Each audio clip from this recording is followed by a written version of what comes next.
e apoio dos Estados Unidos. Temos também a UNITA, também de influência capitalista, apoiada pela África do Sul. Em 1975, a MPLA consegue libertar Angola do jugo português e a MPLA chega ao poder em Angola. O que nós temos aí, a partir de 1975, é a luta, a guerra civil em Angola, entre o MPLA de um lado e a UNITA de outro. A FNLA acaba sendo extinta ainda na década de 1970. Essa guerra civil sangrenta e violenta que durou até o ano de 2001. E nós temos aqui no IESD um personagem, alguém que viveu a guerra de Angola, a guerra de independência de Angola, que é o professor Fernando Pimentel. Vamos ao depoimento dele. Olha, eu vivenciei a guerra realmente. A casa do meu pai ficava atrás de um quartel e eu escutei os primeiros tiros. Me lembro que estava embaixo de um pé de castanhola. Corri para dentro de casa e a partir daí ficamos o tempo todo embaixo das camas. Lembro que minha mãe fazia pão e a gente comia sempre agachado, não podia levantar. Eu lembro que as metralhadoras atiravam e cortavam as janelas de madeira, que tinham venezianos, quebrando os vidros, e batiam na parede do quarto onde a gente estava, caindo as balas vazias no chão e tal. Pegou desprevenido a maior parte da população, uma guerra civil. Meu pai se preveniu porque ele estava estava na Suíça, e de lá ele falou para minha mãe, olha, não dá tempo de tirar ninguém, compra o que puder de água, trigo, mantimentos, que nós vamos pegar uma guerra. Meu pai chegou, já ficamos escondidos em casa, esperando o pior, ou a trégua. Porque eles davam trégua para expulsar os brancos, que era uma guerra civil de negros. Adoro os negros, tá? Meus parentes são negros, mas era uma guerra fomentada, tem um quê político, né? E os negros, então, tinham que expulsar os brancos. E os brancos eram eu da minha cor, até um mulato, um mestiço. Tudo isso era considerado branco. Nós passamos então uns 15 a 20 dias, não tenho a ideia, o tempo é mais ou menos isso. 15 a 20 dias com a guerra e depois houve uma trégua, nessa trégua que eu já citei, e eu sei que a gente arrumou as malas, o que tinha, pegamos um navio, ou um avião, não sei, eu era pequeno, eu tinha uns 6 anos, e viemos embora, fomos para Portugal, e de Portugal para o Brasil.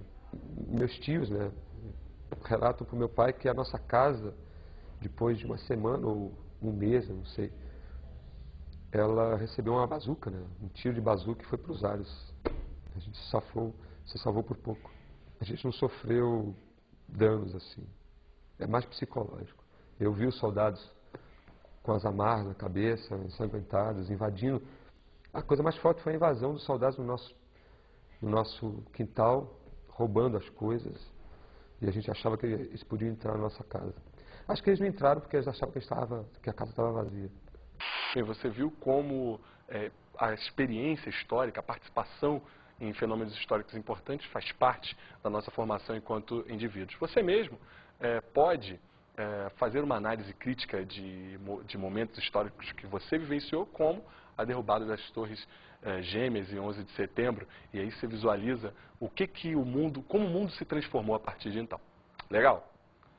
Bem, para finalizarmos os nossos exemplos importantes, vamos falar sobre a independência de Moçambique, também uma colônia portuguesa, que consegue a sua independência através da atuação da Frelimo, da Frente de Libertação do Moçambique, sob o comando de Samora Machel, em 1975, no movimento de influência comunista.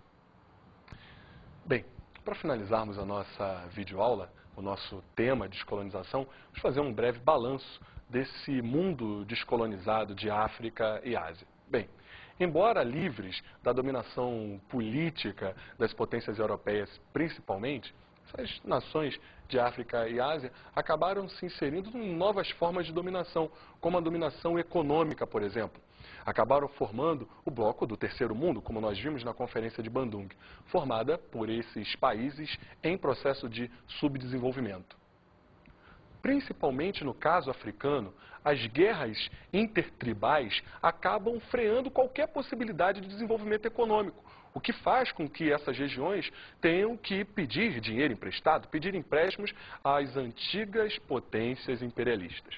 Ou seja, a dominação, que antes era política, agora ela se restringe principalmente à atuação do grande capital. Também é importante destacar, e ainda em relação ao continente africano, a grande epidemia de AIDS que existe hoje. Só para você ter uma ideia, cerca de 25% da população africana é soropositiva. Um drama mundial. Bem, apesar dos esforços, a crise em relação à grande difusão da AIDS ainda é um problema sem solução. Torcemos para que esse problema acabe.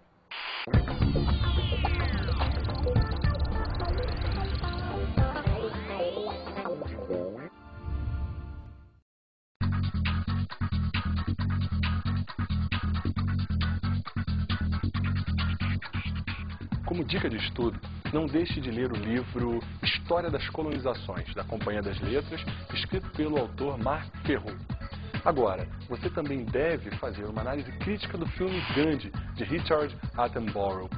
Faça uma análise crítica tentando identificar as características que nós acabamos de abordar na nossa videoaula. Bem, me despeço de vocês, deixando um forte abraço e até mais!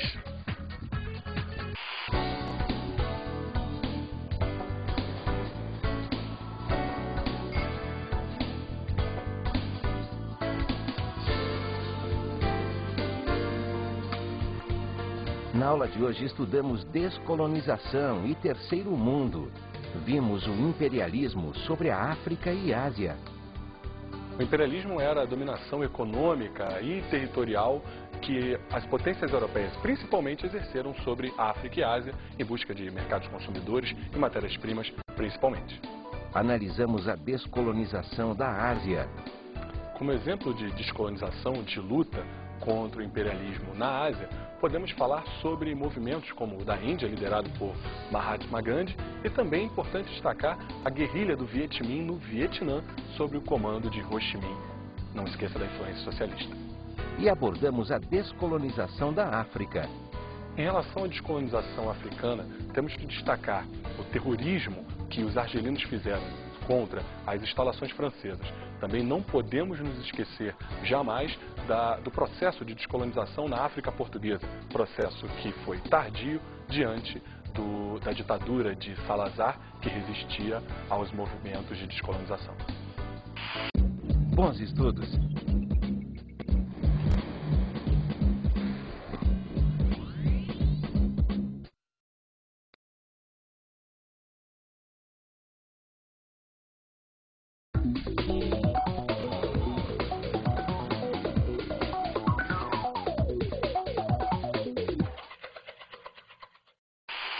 Olá, professor.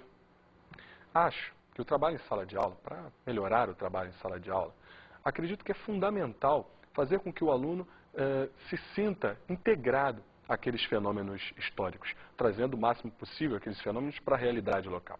Por exemplo, no caso de Gandhi, da ação da desobediência civil e da ação pacífica de Gandhi, vamos tentar pensar na importância do pacifismo no mundo atual. Seria interessante fazer uma análise sobre isso no mundo de hoje. Além disso, não podemos deixar de falar na questão do subdesenvolvimento brasileiro e dos problemas sociais do Brasil. Afinal, mesmo que em parcela menor, fomos também vítimas do imperialismo das nações europeias e dos Estados Unidos. Bem, quem sabe somos vítimas até hoje. Mas eu deixo para que você faça essa reflexão junto aos seus alunos. Um abraço, até mais.